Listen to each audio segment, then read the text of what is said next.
नमस्कार, मी पांडव सर आपलं यूट्यूब चॅनलमध्ये आपल्या सर्वांचं हार्दिक असं स्वागत।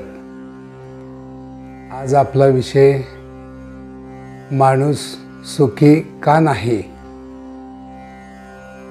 मित्रांनो, जर आपण थोडंसं बारकाईनं पाहिलं तर माणसाने आयुष्यामध्ये फार मोठी एक चूक केलेली आहे।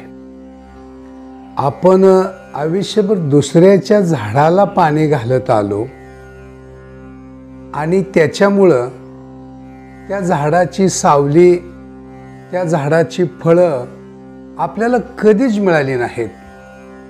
आपण 1000 रुपयाचं कष्ट करतो पण 100 रुपयाचा मोबदला आपल्याला मिळतो की, आणि हा 100 रुपयाचा मोबदला आपल्याला फक्त मिळतो तो फक्त आपण दुसऱ्यांसाठीच करत असतो। आपल्या दुःखाला आपणच जबाबदार आहे। बघा की आपल्याला आपल्या आयुष्यामध्ये सगळं काही भरपूर मिळालं, बंगला, गाडी, संपत्ती, सोनं, नाणं, बायको, मुलं, हे सगळं मिळालं, पण फक्त आपल्याला एक गोष्ट आयुष्यात कधीच प्राप्त करता आली नाही आणि ती गोष्ट आपल्याला मिळाली नाही, आणि ती म्हणजे सुख।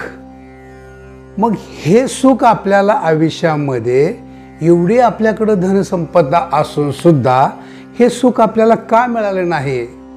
तर मित्रांनो, याच्यासाठी, हे बारकाईने समजून घेण्यासाठी मी तुम्हाला एक दृष्टांत सांगतो।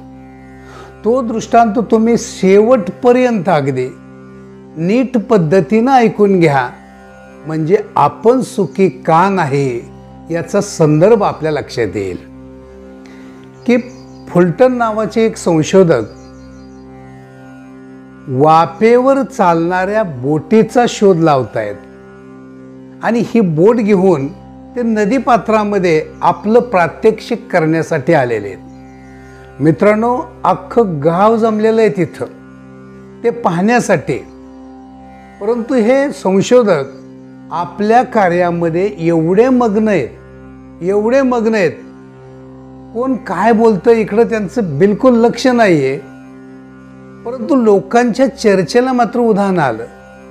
लोक बोलत होते आणि इच्छा नसताना सुद्धा लोकांचा संवाद त्या फुलटनच्या कानावरती आदळत होता। तर लोक काय म्हणत होते की पाण्यात सोडलेली जी बोट आहे ना, ही कधीच चालू शकणार नाही। लोकांनी चिंतन काय केलंय लक्षात घ्या, आणि योगायोग असा झाला की दुसऱ्या मिनिटाला पाण्यामधून ती बोट चालू लागली। लोकांची चर्चा जाग्यावर थांबली आणि दुसऱ्या मिनिटाला दुसरी चर्चा सुरू झाली। काय चर्चा सुरू झाली? तर आता जी ही सुरू झालेली बोट आहे ही आयुष्यात कधीच थांबणार नाही।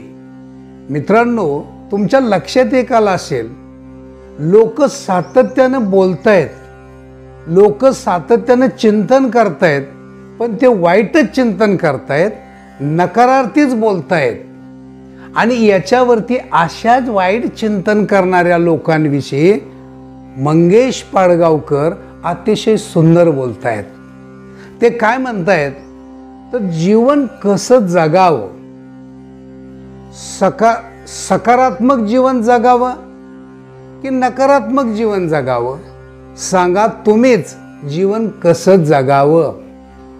पेला अर्धा भरलेला आहे असं सुद्धा म्हणता येतं, आणि पेला अर्धा सरलेला आहे असं पण म्हणता येतं।